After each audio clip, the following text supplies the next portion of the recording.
A los pocos meses de ser capturado y recluido en el altiplano, Joaquín Guzmán Loera mandó traer a su esposa Emma Coronel y a sus 2 hijas más chicas, unas gemelas, a vivir en una casa próxima a la cárcel. El capo siempre ha tratado de mantener cercana la relación. Ellas estaban con él el día de su segunda captura en Mazatlán, Sinaloa, y acercarlas de nuevo significaba la posibilidad de que sus reuniones fueran más fáciles y con mayor regularidad. Las visitas comenzaron. Guzmán Loera y Emma Coronel tenían encuentros, según declaraciones de otros reclusos, incluso en la celda, pero las más importantes, en las que la autoridad concluye que el Chapo planeó su escape, sucedían con sus abogados, especialmente con Óscar Manuel Gómez, detenido y consignado ayer. Tenía en su poder 8 teléfonos. Este abogado es señalado por la autoridad como el principal responsable de orquestar la fuga. Presuntamente coordinó a todos los involucrados en el túnel, supervisó su construcción e incluso recibió al capo a su salida. Tras la fuga, la autoridad comenzó a darle seguimiento y luego al resto del círculo de confianza. El análisis arrojó que hablaban de la trilladora. En un inicio, los investigadores creyeron que se referían a maquinaria utilizada para el escape, pero luego descubrieron que se trataba de una persona, Manuel Rodolfo Trillo Hernández. El alias derivó del apellido. Trillo Hernández es un empresario poblano crecido repentinamente y está acusado de financiar la fuga. Es dueño de restaurantes, casas de cambio, se le vincula con la cadena de Italian Coffee Company y, según la investigación, también fue piloto de Guzmán Loera años atrás. Tenía una aeropista en Atlisco, Puebla, su estado.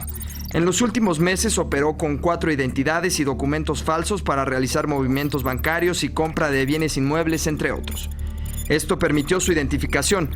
Fue arraigado y además derivó en otra captura todavía más importante que incluso la DEA anhelaba hacer desde hace mucho tiempo. La de Lázaro Araujo Burgos, conocido como el Señor de los Túneles, la mente maestra dentro de la organización. Todo pasadizo del cártel de Sinaloa, fuera para traficar droga a Estados Unidos o para escapar de penales mexicanos, era diseñado, supervisado e incluso construido por él. También está detenido y fue consignado. La investigación continuó y reveló que el Señor de los Túneles hizo contacto con otra persona, Rigoberto Martínez Dávalos. A él le pidió, a nombre del Chapo, comprar el terreno donde se levantó la obra negra y donde desembocó el túnel. Rigoberto Martínez Dávalos llegó a una notaría acompañado del dueño del predio, Calixto Estrada Castillo. Quisieron cerrar el trato en efectivo, pero el licenciado a cargo se negó a dar fe si no existía otro método de pago porque ese iba contra la ley.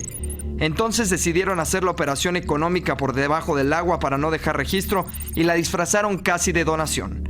Las autoridades revisaron la historia de Rigoberto Martínez Dávalos, el comprador, y encontraron que había sido compañero de prisión de Guzmán Loera en el penal de Puente Grande por tráfico de drogas y que quedó en libertad gracias a que en ese entonces el líder del cártel de Sinaloa le prestó a sus abogados para que lo defendieran. 22 años más tarde, Martínez Dávalos tuvo que devolverle el favor al capo al comprar el predio y hoy está consignado al igual que el dueño Calixto Estrada Castillo. Todos estos movimientos al exterior hicieron posible que la noche del 11 de julio el narcotraficante recorriera el túnel de 1,5 kilómetros montado en una moto adaptada a rieles. Salió del agujero y cambió de método de transporte. Lo esperaba un convoy. Subió a un vehículo con rumbo a San Juan del Río, en el estado de Querétaro. En ese punto estaba otro método de transporte, su favorito, el único que funciona para moverse rápido en la complicada Sierra del Triángulo Dorado, el Bastión. Eran 2 avionetas. En la investigación consta que en ellas 2 pilotos llegaron a San Juan del Río un par de días antes del escape. En ese punto contactaron a los dueños de una pista legal que normalmente funciona para practicar deportes aéreos. Ofrecieron $200,000 por rentar el espacio. Solo pidieron discreción para su jefe, a quien pintaron como un empresario. Esos pilotos eran Héctor Ramón Takashima Valenzuela, el Cachimba, y Romano Laciani Llanes. El Cachimba fungió como el negociador principal. Era el hombre de experiencia, el de todas las confianzas del Chapo. Gracias a su conocimiento casi perfecto de la sierra, era quien lo movía desde que escapó de Puente Grande. Laciani Llanes, más joven, fue contratado solo para esa misión. La noche de la fuga, los 2 esperaban en la pista.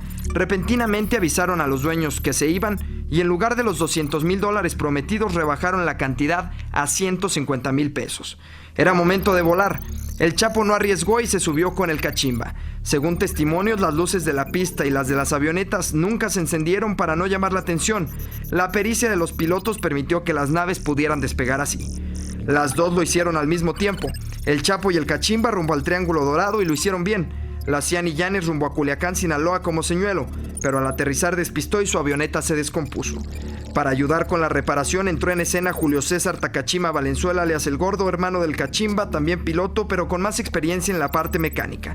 Por medio de tecnología y rastreo, las autoridades lograron identificar los nexos y los tres fueron capturados. Pero antes de ser detenido, el Cachimba, además de hacer vuelos para dotar de suministros a su jefe, tuvo otra misión.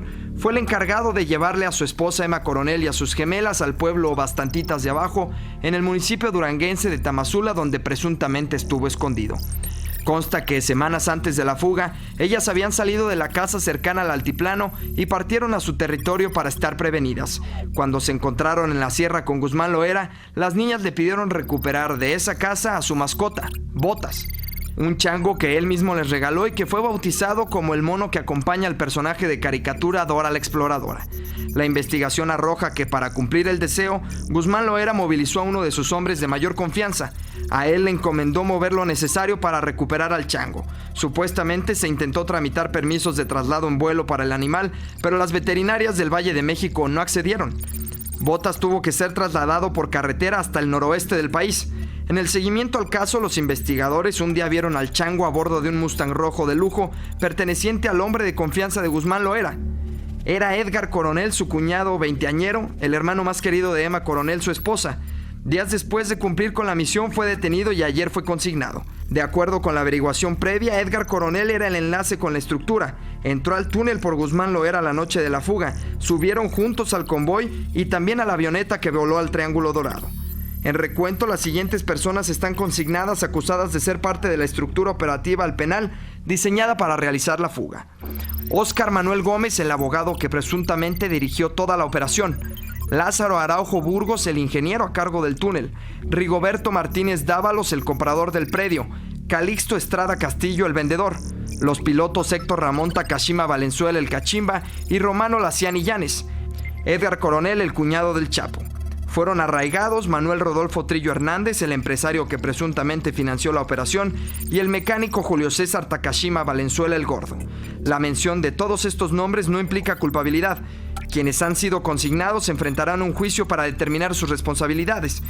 Las capturas hicieron que la búsqueda para dar con Guzmán Loera se centrara en la zona del Triángulo Dorado, donde las autoridades mexicanas han realizado operativos en los últimos días. Uno de ellos derivó en la lesión del narcotraficante tras caer en un barranco. Claudio Ochoa Huerta, Noticieros Televisa.